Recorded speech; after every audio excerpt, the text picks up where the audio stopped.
Le modèle de document. Ce modèle est composé d'une maquette simplifiée qui va vous permettre de saisir dans des zones les informations que vous souhaitez voir apparaître sur vos documents des ventes. Les documents sont construits et préformatés par JB Manager. Vous n'avez pas à vous soucier de la mise en page de vos documents. Ces documents répondent à un format standard international de qualité. Les zones qui sont éditables sont colorées en couleurs: gris, vert, lavande, orange, jaune et violet. Vous retrouverez la position précise de ces zones sur la mini-maquette qui se trouve sur le côté droit de la page. Cela vous permet de situer les zones, mais pour un véritable aperçu du document réalisé, nous devrons le générer, ce que nous ferons en temps utile. Les documents que nous produisons à destination de notre clientèle reflètent l'image de l'entreprise, et c'est particulièrement vrai pour le logo qui en définit l'esprit.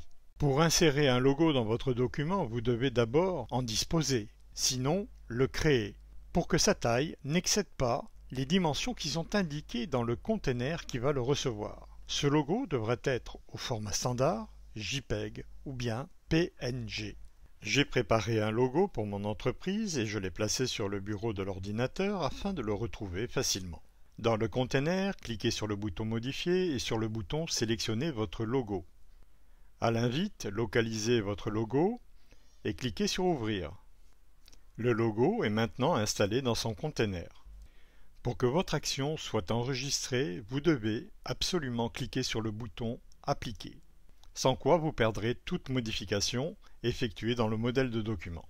Pour gagner du temps, j'ai rempli les zones de texte 1, zone de texte 2 et zone de texte 5. Grâce aux couleurs, on peut facilement repérer les zones sur la mini-maquette à droite. On voit clairement la position du logo, la zone de texte 1 qui est placée sous le logo, la zone de texte 2 et la zone de texte 5 tout à fait en bas qui représente le pied de page du document. Comme je vous l'ai annoncé il y a un instant, nous allons prévisualiser le document tel qu'il sera présenté à l'impression. Ainsi, nous pourrons éventuellement apporter des modifications si nécessaire. Pour cela, nous allons effectuer un clic sur le bouton Prévisualiser avec des données d'exemple. À l'invite, choisissez d'enregistrer le fichier. Voici comment se présente le modèle de document généré par JB Manager avec les données que nous venons juste de saisir. Nous retrouvons le logo, les informations de zone de texte 1 et 2, ainsi que le pied de page. Toutes les autres données sont générées et placées par le programme automatiquement. Ici, nous avons un exemple de facture, mais tous les autres documents sont basés sur ce même modèle. Signature. Vous remarquerez que nous donnons la possibilité de placer sur un document des ventes, particulièrement un devis ou une facture, l'image de votre cachet d'entreprise ou de votre cachet et signature. Cette fonctionnalité nous a été demandée par quelques clients qui souhaitent que leurs documents adressés par mail soient cachetés.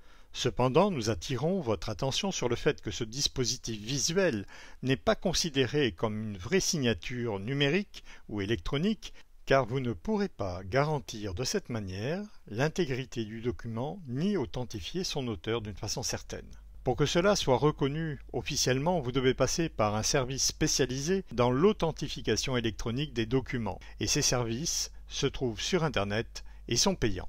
Le principe pour insérer un cachet et signature est le même que celui que nous avons utilisé précédemment pour le logo.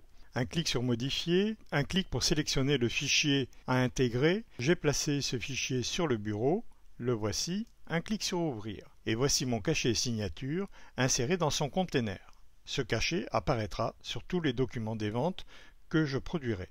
Nous terminerons avec des options d'impression se trouvant sur les documents des ventes. Par défaut, toutes les cases sont activées, mais vous pouvez désactiver celles que vous ne souhaitez pas voir figurer sur vos documents. Par exemple, sur un devis, vous pouvez voir figurer une zone bon pour accord qui va recevoir la signature de votre client. En décochant cette option, cette zone disparaîtra. Autre exemple, par défaut, les prix sont indiqués sur les bons de réception, les bons de livraison et les bons de retour. Mais vous pouvez décocher cette option afin que les prix disparaissent de ces documents.